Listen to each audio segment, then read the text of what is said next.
ZNS Total Sports, brought to you by Fourth Terrace Diagnostic Center.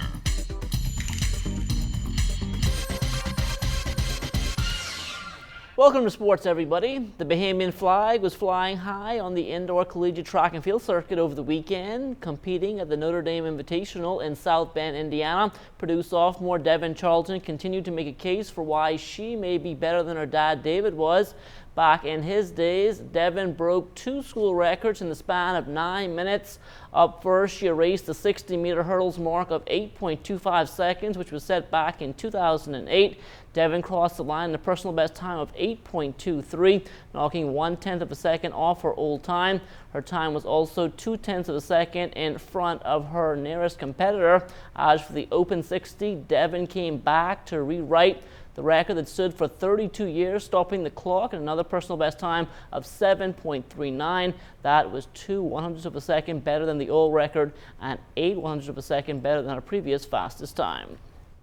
Going into the race, I just had the mindset that once I stayed on my own 5 hurdles, focused on what I had to do and not on my competition around me, that I'd be just fine. That was something that my coach really preached to me going into it, and I just stayed focused on what I had to do, and I realized that my biggest competitor, she had a bit of trouble at the start of the race, but I didn't focus on that too much, and then just came out with it. With the 60 minutes, it's not that long of a distance, so the rest time, I'd say it was sufficient, and 60 hurdles kind of warmed me up for the 60.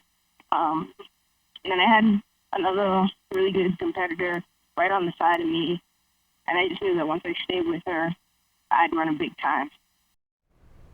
Also from the collegiate track and field circuit over the weekend, reigning SEC Athlete of the Week, Chavez Hart won the men's 60-meter dash in 6.69 seconds at the Texas A&M Quadrangular meet. He was also second in the 200 and 20.90. That was just outside his world-leading mark of 20.76, which he set last week. Still talking track and field, as the sport continues to grow here in the Bahamas, more practice facilities are needed. As it stands right now, most clubs here in the capital use the original Thomas A. Robinson Stadium, and most days there's limited space to train. Club Monica coach Diane Woodside provides a solution to the problem. We need to create green spaces in the east, in the north, in the west, in the south, so we can have somewhere that these kids can actually practice. I also suggest that, it doesn't have to be a Mondo track because this is a very hard surface. But for training purposes, we need some more grassy, soft areas for our kids. And it's also going to eliminate the risk of so many injuries that our kids have. But again, we need to invest in the youth of our country. We need facilities. The Commonwealth American Football League was back in action over the weekend at the Donald Davis playing field. The Pros and Stingrays going head-to-head to determine who would face the Jets this coming Saturday in the Boyle Fish Bowl championship game.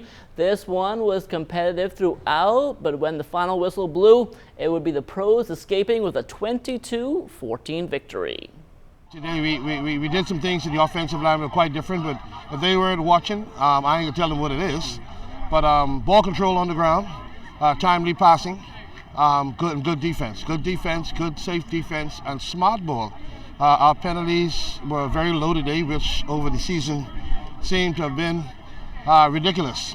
But we behaved ourselves today, so I'm happy about that. I tried my best to do the best I can do, and at first it was a little rough for me, getting back in shape to try to be at top speed and so forth. But after a while, getting the hang of it, my team of blocking and so forth gave me the time and patience. I was able to execute. Now, following the Boyle Fish Bowl, the next item on the agenda for the CAFL will be elections. Commissioner Mel Ferguson will be putting his name in the hat to become president, and if elected, one of his main objectives will be to get Grand Bahama back on board after things didn't work out during the 2014-2015 season. They've always been an integral part of the CAFL, and they always will be. We just have to reach out more to them. One of the things that I'd like to do is actually have a vice president in Grand Bahama that's actually that makes up my slate. In doing that, I hope that we can get more teams on board, and not only with Grand Bahama, but with the Out Islands and in Nassau too. Two Bahamians crossed the net in college tennis this past weekend. Rodney Carey Jr. and South Carolina State took on Christian Cargill and William and Mary. Carey got the best of Cargill in singles 3-6, 6-3, and 10-5, but in doubles, Cargill teamed up with Will Juggs to take down Carey and Marlon Figueroa 6-3. William and Mary won the dual match 5-2. Some sad news to pass along tonight as Captain Edgar Moxie passed away earlier today. Moxie was well known in the sloop sailing arena as a boat builder and skipper. He came up in the era of Rolly Gray, Hezron Moxie, and Ivan Short, just to name a few. All that I know about sailing and sloop, building sailboats and stuff like that, I learned all that from him. My grandfather built 3 sailboats, three A-class, top A-class boat. The Good News, the Pieces of 8, and Courageous, the original Courageous.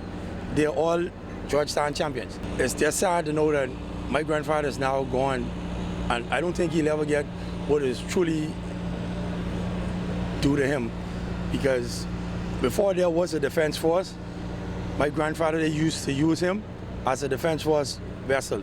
He was the one who did all the illegal migrants round up and stuff like that, even before they had the Belize Marine section. He also was one of the pilots on the British naval ship when they were responsible for doing all the patrolling of the Bahama waters. So now that the government has taken the initiative to name the boats and stuff after great Bahamians, I think one of those boats should have been named after him, but I'm not the one to make that decision. But he actually was there before there was a defense force. Condolences going out to the entire Moxie family from all of us here at ZNS Total Sports. And that will do it for sports. Stay tuned. The Bahamas Tonight comes back after the break.